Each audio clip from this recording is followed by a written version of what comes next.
ఓం నమః శివాయ. ఓం నమో నారాయణాయ. నరదృష్టి కర్మ నివారణ, సంచిత కర్మ, ప్రారబ్ధ కర్మ, ఆగమిక కర్మ నివారణ, సకల దోష దగ్ధ తులాభార కాళభైరవాయ నమో నమః. ప్రథమం శైలపుత్రి, ద్వితీయం బ్రహ్మచారిణి, తృతీయం చంద్రఘంటిక, కూష్మాండేతి చతుర్థం, పంచమం స్కందమాతేషు, షష్టమం కాత్యాయని చ, సప్తమం కాళరాత్రి, అష్టమం మహాగౌరీ, నవమం సిద్ధిరాత్రి. శ్రీ రాజరాజేశ్వరీ దేవ్యై నమోస్తుతే. హరి ఓం. మా ఛానల్కి స్వాగతం. చూస్తున్న వీక్షకులకు, ప్రేక్షకులకు, ప్రియ కాళభైరవ భగవద్బంధులకి స్వాగతం పలుకుతూ, మమ్మల్ని ఎంతగానో ఆదరిస్తూ ఉండబడినటువంటి ప్రియ సోదరా సోదరీమణులకు స్వాగతం పలుకుతూ, అందరికీ ముందస్తుగా విజయదశమి పండగ శుభాకాంక్షలు. అమ్మవారి యొక్క ఆశీస్సులు ఉంటే మనకు అన్నీ ఉన్నట్లే కనుక అమ్మను స్మరిద్దాం, అమ్మను ధ్యానిద్దాం. ప్రకృతితో మమేకమైనటువంటి అమ్మవారిని శాకాంబరి స్వరూపంలో పూజ చేసుకుందాం. జీవనాన్ని అద్భుతమైన ఆనందకరమైన జీవితానికి స్వాగతం పలుకుదాం. 1వ తారీఖు 10వ నెల 2024 నుండి 15/10/2024 వరకు ద్వాదశ రాశుల్లో గ్రహ గమనాల్ని ఒకసారి వీక్షింపచేద్దాం. వృషభ రాశిలో దేవగురు బృహస్పతి సంచార స్థితి, విశేషంగా మిథున రాశిలో కుజ భగవానుడు సంచార స్థితి, కన్యరాశిలో రవి బుధ కేతు సంచార స్థితి. 3 గ్రహాలు కలిపి బుధాదిత్య రాజయోగం చేత కన్యరాశిలో సంచార స్థితి. తులారాశిలో శుక్ర భగవానుడు స్వక్షేత్ర సంచార స్థితి.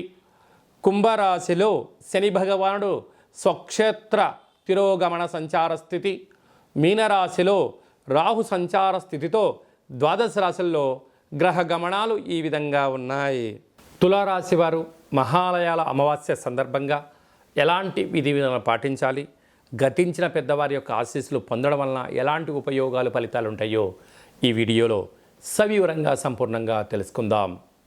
తులారాశిలో ఏ నక్షత్రాలు వస్తాయనగా చిత్తా నక్షత్రంలోని 3వ పాదం, 4వ పాదం, స్వాతి నక్షత్రంలోని 4 పాదాలు, విశాఖ నక్షత్రంలోని 1, 2, 3 పాదములు కలిపితే తులారాశి అవ్వడం జరుగుతుంది. చాలామందికి పుట్టినటువంటి కాల సమయంలో డేటా బర్త్లో లేనటువంటి కారణం వలన పేరు యొక్క మొదటి అక్షరాన్ని అనుసరిస్తూ ఆ రాశిని తెలుసుకునే ప్రయత్నం చేద్దాం. రా, రీ, శ్రీ, రు, రే, రో, తా, తి, తు, తే అక్షరాల వారందరూ కూడా తులారాశి జాతకులే. తులారాశి యొక్క అధిపతి శుక్ర భగవానుడు.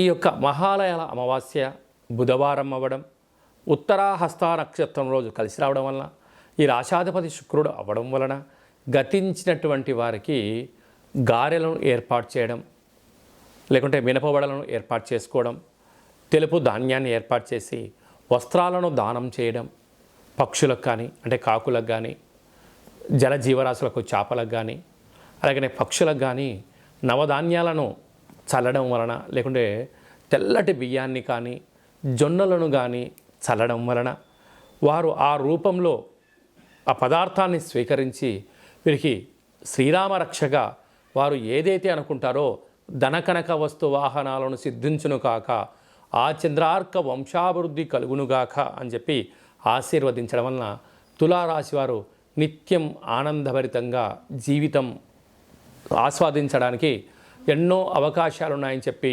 గమనించాలి. అలాగనే రాశిలోనే శుక్ర భగవానుడు ఉండడం వలన నూతనమైన వాహనాలు, సుఖ సౌఖ్యాలు, విలాసవంతమైన జీవితం, అలాగనే నూతనమైనటువంటి బంగారు ఆభరణాలు, షేర్లు, క్రయ విక్రయాలు, లగ్జరీ లైఫ్ ఆస్వాదించడానికి మంచి కాలము మీ ముందర ఉంది.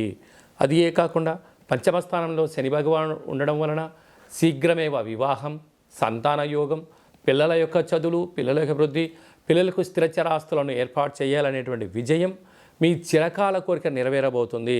6వ స్థానంలో రాహు సంచార స్థితి ఉండడం వల్ల అంతర్గతమైన శత్రువులు పొంచి ఉన్నారు, అనారోగ్యం రాబోతుంది, దీర్ఘకాలిక వ్యాధులైన నరాల బలహీనత, బ్రెయిన్ స్ట్రోక్ లాంటివి, పారాలసిస్ లాంటివి అధికమైనటువంటి ఒత్తిడికి గురైనప్పుడు వచ్చే పరిస్థితి ఉంటుంది. కనుక దయచేసి నిద్రలేని రాత్రులు గడపడం, ఆవేశభరితంగా లేకుండా మౌనం, ధ్యానం, ఏకాగ్రత, వ్యాయామం వలన వీటిని అధిగమించే ప్రయత్నం చేయొచ్చు అని చెప్పి గమనించాలి. అష్టమంలో గురు సంచార స్థితి ఉండడం వలన స్వల్పమైన వాహన ఇబ్బందులు, ఉద్యోగంలో ఆటంకాలు, గృహ ఉద్యోగ మార్పులు పొంచి ఉన్నాయి. తస్మాత్ జాగ్రత్త. భాగ్యంలో కుజ భగవానుడు ఉండడం వలన భార్యాభర్తల మధ్య సఖ్యత చాలా అవసరం. ప్రేమికుల మధ్య నమ్మకం అవసరం అని చెప్పి కూడా మీరు గుర్తుపెట్టుకోగలగాలి. వ్యయంలో బుధాదిత్య రాజయోగం కారణం వలన ప్రభుత్వ అధికారులతో చాలా అప్రమత్తంగా ఉండాలి. వాహన ప్రమాదాలు పొంచి ఉన్నాయి. మీ జన్మ నక్షత్రం రోజున పూర్ణిమ, అష్టమి తిథి యందున పంచభూతాలతో, యంత్రాలతో, ఆయుధాలతో, ప్రభుత్వ అధికారులతో దయచేసి అపహాస్యము చేయొద్దు అని చెప్పి జ్యోతిర్విజ్ఞానం తెలియజేస్తుంది. సాఫ్ట్వేర్, హార్డ్వేర్ ఉద్యోగస్తులు, గృహ భవన నిర్మాణ కార్యక్రమం చేసేవారు, సినిమా రంగాల్లో ఉండబడిన వారు, వ్యాపార అభివృద్ధికి ఉండబడిన వారందరికీ కూడా ఇది చాలా మంచి కాలము అని చెప్పి గమనించాలి.